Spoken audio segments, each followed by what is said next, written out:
Kita sering mendengar, wakil rakyat adalah suara rakyat. Tapi pertanyaannya, apa jadinya kalau suara itu mulai terdengar false?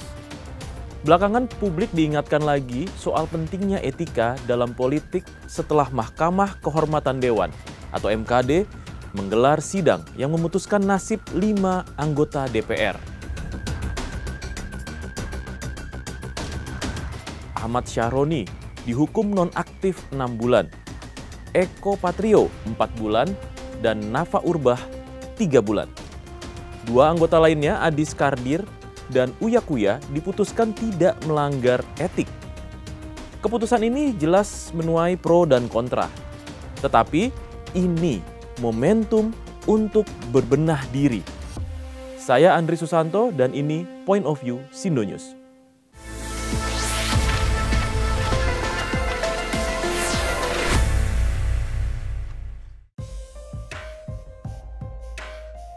Bagi publik, ini pengingat.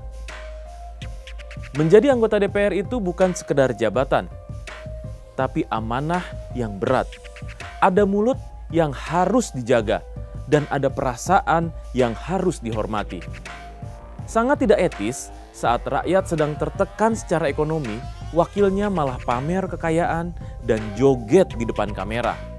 Ini bukan sekedar citra, tapi soal rasa hormat kepada yang memilihnya.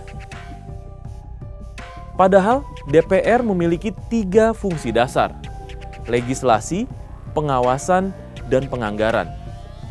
Jika ketiga-tiganya dijalankan dengan sungguh-sungguh, demokrasi akan lebih sehat.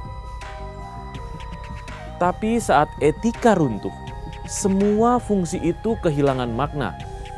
Kita harus jujur, publik sudah bosan mendengar janji kami akan belajar. Karena pertanyaan sekarang, kapan pembelajaran itu selesai?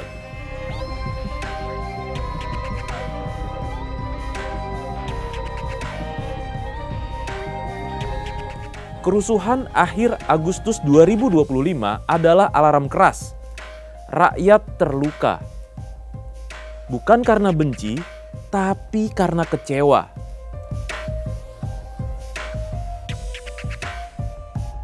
Ingat, merekalah yang dulu menitipkan suara.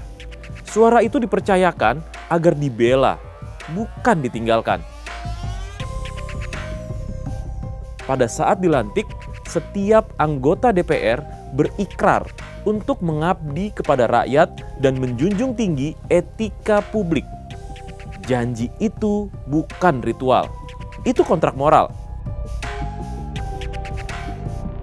Survei terbaru dari Lembaga Indikator menunjukkan tingkat kepercayaan publik terhadap DPR masih di bawah 40%. Artinya apa?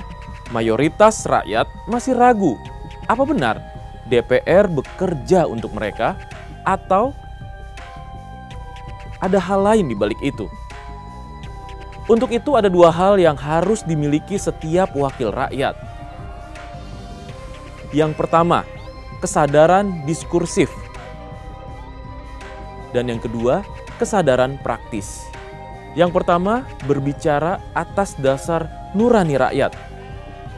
Sementara yang kedua, niat politik untuk benar-benar bekerja. Kita butuh parlemen yang turun mendengar, bukan hanya pandai berpidato. Yang hadir di dapil, bukan hanya di podium. Bangsa ini butuh darah baru, generasi yang punya nurani dan integritas.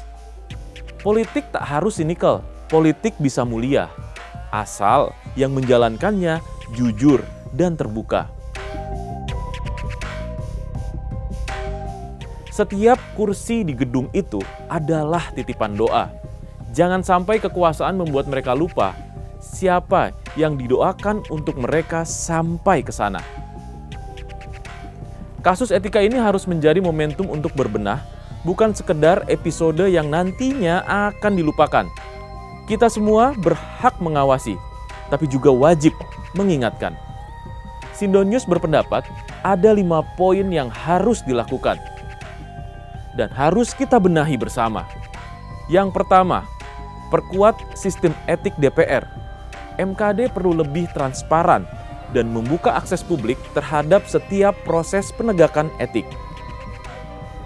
Yang kedua, bangun budaya politik representatif.